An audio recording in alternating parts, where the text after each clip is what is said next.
Welcome to Charts Today. My name's David Linton, and today's edition for Friday, the 11th of November, comes to you from London. And what a week it's been. Of course, we are Remembrance Day, celebrated as a public holiday in Australia, where I'm from. So lest we forget on this day, the 11th of November. But such a busy week in the markets that it's almost so hard to know where to start. And one of the things I've said on LinkedIn this morning is LinkedIn only allows me to record 10 minutes of video to post. So there's more to get through today because so much has changed and happened. And just remembering, if you do want to look at charts today, I mean, what I typically do in the mornings is I do have a quick look at the news, and we're seeing here recession looms as the UK economy starts to shrink, and we'll talk about that. And of course, shares rise on the cost of living crisis easing in the US, which we'll talk about with the US inflation numbers out. But if you want basically to get charts today, I do posted it on LinkedIn. I've got 24,000 followers on LinkedIn. I do post it there when it will fit there, but today it's going to be longer than 10 minutes. You can also find it on Facebook at Charts Today. There's a page on Facebook where I post it quite often. It goes up on YouTube, and that's where it first goes in the morning, because once it's on YouTube, it's then shared to Twitter. My Twitter handle is @ChartsToday, so you can follow me there. And by posting it on Twitter, it then appears on the Updata website. But by far and away, the best place to get Charts Today is at chartstoday.com. So you can just go to chartstoday.com. You'll be offered the ability to register, and every time these videos are released, you will get a notification and you can watch them. And they're yours to watch. They're mostly for our clients, of course, but we share the love, and a lot of people just like watching the videos. Those who want to do more in-depth analysis and are much more serious about the markets will use our software, and that's the key. And of course, Updata runs on top of lots of different data sources, and you can just go to the data services menu and configure all the data services that you want. And that becomes quite important, because I look at so many different charts from so many different places, and if we look at my layouts here, a classic example here is that I'm looking at the US inflation and interest rates. This data I've just got in Excel, and I'm importing it in, and so that's the ability to bring that in. So let's just talk about what happened with US inflation. We saw it fall yesterday to 7.7%.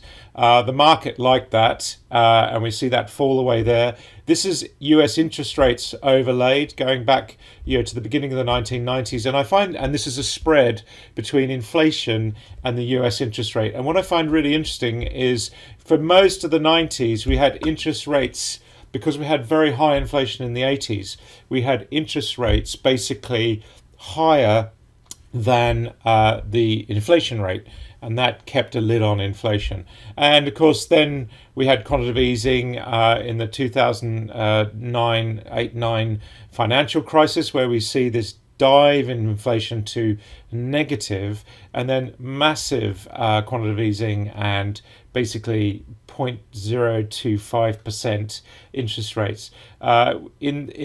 We had this sort of raise in rates as inflation started to rise, and then of course we had the coronavirus hit, and so we saw again easing of policy, and then inflation started to run. And so the really big thing here is, is this enough? Now, the markets were very cheered yesterday, and we'll look at the charts in a minute, but they were very cheered by this move. But of course, looking at the long term, what we see here is, that the inflation has broken this trend. So even though the market was relieved yesterday, it's still way too early to say that it's the death of inflation. The death of inflation is something that we talked about, or Roger Bootle talked about, for decades, but we've actually seen that change. Now, looking at the market cycles, and the whole idea of these super cycles in the market, I mean, these are quarterly charts, quarterly momentum charts, and basically I've got US 10-year bond, S&P 500, commodities here. This is just oil, which is a proxy for commodities, and then precious metals, which is the red one. And the way that markets normally work is the cycles. So you get, first of all, bond markets tend to fall, then stock markets will follow, which is what we're really seeing. And then, meanwhile, commodities are rising, which is what we've been seeing. And last of all, to get going in a high inflationary environment, is gold. And a lot of this also depends on the US dollar, which we will also look at. So that's quite key. This is just a market breadth chart of the Nasdaq. The Nasdaq was up 7% yesterday, a massive move, and just interesting to see what the breadth studies are showing. So the market breadth is something else I look at. Anyway, it's very rare that I start charts today with 5 minutes before I even get to the charts, but basically the dollar is the big change this week, and we've been highlighting that to clients all week before this big down move. This is a weekly chart, a daily chart, a 60-minute chart. This data is coming from Refinitiv Icon. It could be easily coming on your system from Bloomberg. We run on lots of different trading systems, and you can run multiple systems into Updata, of course, so the data can come from anywhere, but it's giving you that ability to actually do more with the data. And this is my weekly, my daily, and my 60-minute chart, and my long-term, medium-term, and short-term point and figure charts. So this gives me a long-term, medium-term, and short-term view of the market. And that time horizon is really critical because we saw these downside targets on the dollar index, and these were put in September the 28th and October the 24th. These targets were given, and that level there at 108, and now we've got a new target to 102, which was generated yesterday. So these targets were giving us a heads up that the short-term trend was indicating a fall through this critical 110 level. So people often say to me, how do you do that? And the reality is that 110 level was really critical. We were seeing a lower high, lower low, lower high, lower low. So we were seeing the beginnings of that change, and so we saw those targets, and that was why at the start of the week we said, looks like the dollar might have topped. And I had to say might have because it's very, it's very easy to call it early, but we were saying that we were seeing downside targets on the short-term charts, we were seeing changes on the shorter-term charts, we were starting to see this 110 level being tested, and that was telling us that there was a break of support in the dollar. Now, why is that important? That is massively important because, especially for commodities are priced in dollars, and there's a symbiotic inverse relationship between the dollar and commodities. So what we've seen yesterday is gold, and this was another one that we pointed to, is just broken higher. So weaker dollar, stronger gold. And so we're starting to see precious metals really starting to run. And we've been talking about that. We're bouncing off a low, but we saw this really key support. This is the weekly chart, remember, and we're moving back above the cloud on the medium term, and we're now starting to look to these upside targets. And on the short term, notice how we've got these upside targets. So we've got targets to 1800 and then another one to 1858, and so you really cannot ignore these targets, and these are what you should be monitoring for anything you're trading and investing in, really. So that was the key. So this is the big change in the week, in that the dollar run is ending. At the end of last year, we said that 2022 would be the year of the dollar. It's up 20%. The charts were telling us we had these big targets for the dollar, and we still do have big targets, but because we've run so far, we're probably now going to go sideways for a very long time. And if you just think about that in terms of the point and figure chart, this is a chart going back to the 70s, and this is a 1% chart. And here in 2014, we had a massive move in the US dollar, and that projected an upside target on the dollar index to 158. We stopped at 100, and then we spent quite a few years just going sideways, and then lo and behold, and we started to see these signals at the start of the year, this year, at the end of last year, we started to see these signals that this would be the year of the dollar. And we got a new thrust target this year pointing to pretty much, this is a percentage chart, pretty much the same level. So, and that is the level that we saw way back in the mid 80s. So the dollar, and this is something that will play out over years, but the dollar now has those targets embedded. But that's years away, because we've had this big move. We are now going to go sideways for a while. At best, this will be a consolidation pattern, or we will retrace some of this move. And that's something that we will be monitoring and talking to clients about in charts today all the time. So that's the big change. What we saw as a result of the dollar falling, and it's worth noting that the dollar index is mostly about euro dollar. What we've seen here is that the euro has reversed. Now, it went through the parity level below 1, and we've got some very big downside targets for the euro, and those of course correspond to those big upside targets for the dollar, but we've got really quite scary long-term targets for the euro. So that is, as you know, that is going to happen at some time based on the targets, but not now. And that's the whole point of the long term and the timing. It looks like now we're going to see a resurgence in the euro, because we were talking about this, the low, then the high, then the lower high, the higher low, and then the higher high, and then the higher low, and now higher high. Classic Dow theory, invented by Charles Dow over 100 years ago. So that's what's happening now, is that the euro is seeing a little bit of a resurgence. Now, the yen has been a really good lead indicator for the dollar, and we've seen the Bank of Japan typically intervening at the 150 level, and now we're seeing that fallback showing through as well on the yen. So really significant there. And sterling, of course, is a little bit of an anomaly. So the news out this morning, remember that news item that the UK had a negative GDP number out this morning that suggests that the UK is going into recession. We only need another quarter and we've got a recession.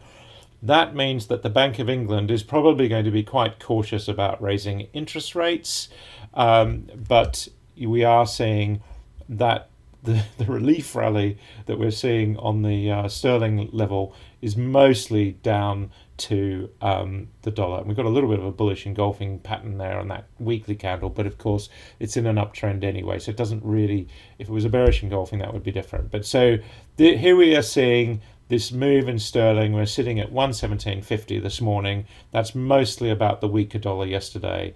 But we have seen a continuation this morning despite that bad news, and we've got upside targets. So the market is awaiting the fiscal stance in the budget in the UK, and the market is already pricing in quite a strong fiscal stance, higher taxes, and that's been in the news, and the market is pricing that in. So we're sitting at 114.41 in the euro dollar, because that's no longer parity euro dollar. Euro sterling is sitting at around 115, so not quite as the same rate. Now, the other big story this week was Bitcoin, and we have been saying Bitcoin has been game over ever since we fell through 30,000. That put us into bearish mode here. We had a downside target to 15,700. That target was given back in May when we fell. This move down gave us a new downside target to 15,700, and so we basically had those targets. We had the targets to the high 20s. We've pretty much reached that target, and we've got a new one for 11.5. Now, I've seen people online saying, Bitcoin's going to 3,000, it's going to zero. At the moment, I've got a target to 11,500. When we get there, this is actually setting us up for a new downside target. So you could actually go and put a target on there, because this column is going to set us up for a new downside target, and that target is to 9,000. It's slightly academic, isn't it? I mean, 10,000, 11,000, 9,000, but those are the downside targets. And there's a lot of people who have made a lot of money on Bitcoin who are now looking at it saying, maybe it's time to liquidate. The S&P 500 index was up 5.5%. This data is not coming, so this is coming from Yahoo, this data, because the exchange has changed their policy on the index. So this is coming off the Yahoo free site, which means I don't have intraday data there. I could get it on my Bloomberg, but I'm looking at the futures, and the NASDAQ is something I can look at. So that data is coming from Yahoo. If we go to the NASDAQ, here are my alerts popping in, by the way. We see that we had a big move in the NASDAQ last night, so that's quite key. So this 7% move in the NASDAQ, it's a massive move, sort of getting close to a weekly bullish engulfing pattern, but not quite. But we're seeing that big jump there. But the key thing is this is a counter trend move. We still have the downside targets, and in fact, this might well be setting us up for a new downside target off this new move. We will then get a new downside target. We've got 4 downside targets. What's changed? Now, the picture has changed for the dollar and it's changed for precious metals, but it hasn't changed for stocks. So here we see that we're below the cloud on the weekly, we're below the cloud on the daily. All right, short term, we're back to bullish. We've got a 10% upside target there. So that's quite interesting, but that's really not enough to change the trend. So at the moment, stocks are still bearish. Now the futures are up this morning. The S&P future and the Nasdaq future up 0.6% and 0.8% respectively. Suggests we're going to hold on to yesterday's gains. That's good news. So it wasn't a flash in the pan, but at some point the trend will probably come to rule. So that's going to be really quite interesting.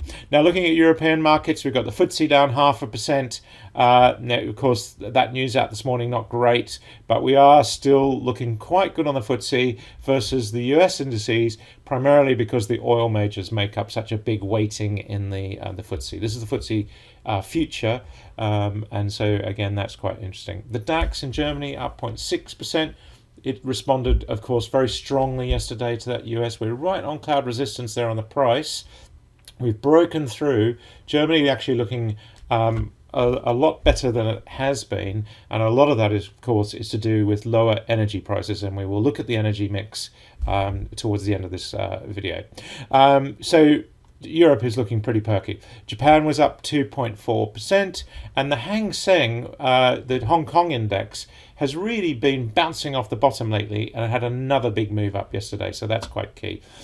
China was up 1.7%. I'm actually spending, I'm producing a presentation for a conference that I'm speaking at in Beijing in January, and it's a 90-slide presentation. I've been going through all the Chinese stocks, and that's been really quite an interesting exercise as well. But China, of course, this double bottom is going to be potentially quite interesting there. And in our monthly reports, our global monthly reports, which we put out to our professional clients, that is, we talk about all the Chinese currency and the global macro.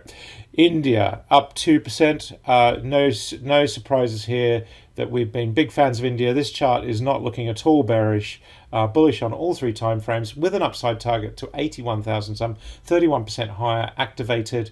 We're not activated yet this top target, but a move to a new high would activate that as well. So India looking very positive indeed, and the Aussie market was up 2.8%. So that's really significant as well. So really quite key. We'll look at the energy mix in a minute.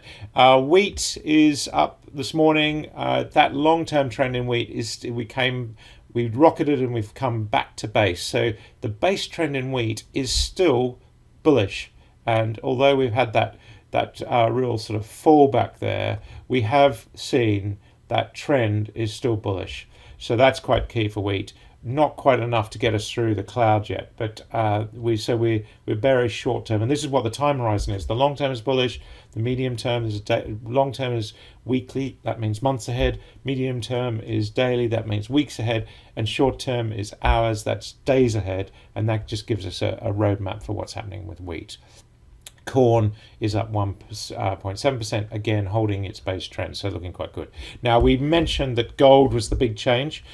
So gold, we're seeing that move. It's broken a critical trend line. It's the inverse of the dollar. We talked about that. So we've basically broken through that downtrend, and we've broken higher. We've got upside targets. We've talked about those targets for gold. So that is the picture for gold. And so, of course, that has got me reaching for gold and silver and platinum shares. And I work with quite a lot of funds who are invested in these sorts of areas, and I work closely with them in terms of how should we be rotating and what should we be looking at. And gold and silver is something we've been looking at for the last week or so, because it was pretty clear the dollar was coming to an end and we're ready. So we've got buy list, and that's where we're working. Looking at some other things. So silver is also looking very strong, making a new high there, turning around, and platinum also looking very strong, breaking higher, and palladium not responding in the same way as the other precious metals, and this is slightly down to the Russian situation being a major palladium producer. So the palladium is just not looking quite as good. Now copper is a very interesting proxy industrially, and copper is just breaking higher as well. Remember that cycles chart that we talked about, where commodities are on the up while bonds are falling, stocks are falling, commodities are still on the up, and we're seeing this copper did pull back. It's found a base level. The trend is still over the long term pretty bullish. Now, and we've just broken higher, and we've got upside targets. And this is the beauty of running the system, is the targets give us a clue as to where we're going. And looking at bond yields, US 10-year yields sitting at 3.8%, really fell back on that move yesterday, because basically that inflation number pulling back is a suggestion that maybe inflation has topped, which means bond yields will have topped. We still do have a target here to nearly 9% on the US. That might take a long time to play out, of course, and this pullback could be setting us up for the next move up. So we'll just have to watch that. Long-term bond yields are still bullish, medium-term still bullish. That means, of course, bond prices are falling. The big super cycle is playing through there. Taking a look at Apple, we said that 130 was the level on Apple that we needed to watch. That was the June low. We didn't quite get there. So Apple has had a big bounce yesterday, along with all the tech, and so we've got respite there. But a move below 130 for Apple would be really quite worrying, and we do still have downside targets into the low 130s, and you'll see yesterday's move has effectively locked that column, and that's going to give us a new target when that's activated, and that's and we've got a target in both directions actually. But when we put that on, once that we move lower, that's activated, and that's an even lower target. So it's quite interesting, and that's how the targets work. Amazon has been breaking lower. 84 was the target. We didn't get quite to 84. We got to 85. So interestingly, the target was given back at those high levels. And you look at something like Meta, for example, and you can do this on any chart. You can do this on anything. You just have a list, and you can download this template and Updata, and you can just go through, and immediately you've got a really visual thing of what's going on with your investments, long term, medium term, short term. And so Meta, all these downside targets were given and met.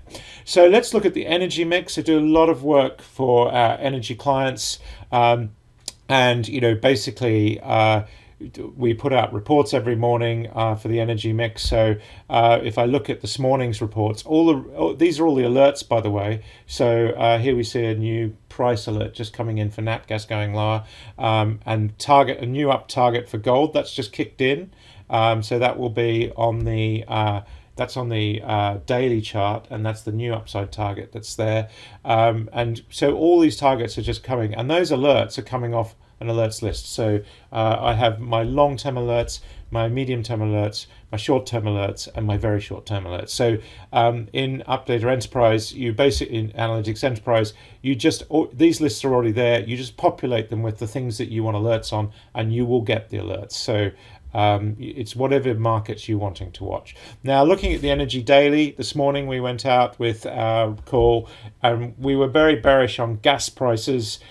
We've been bearish for some time on gas prices, and what I find fascinating is that people will say, "Oh, well, that's the weather." But the reality is, we've been getting these downside targets. And so if I look at UK gas, for example, these targets have been sitting there. This is the daily, the 60-minute. And look at that. We've been falling away, but we've had these downside targets and we've been talking about those for ages. And if I go back to the report, and in fact, I can just open this report up.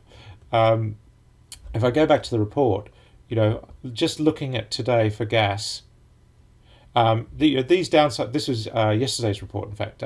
Yesterday's report, these downside targets there, we were bearish yesterday, and then this morning, we're even more bearish with new targets. So really quite key there that we're seeing that those moves down. So everyone says, oh, it's the weather, but the reality is those targets have been in place for a long time. This target given back in September.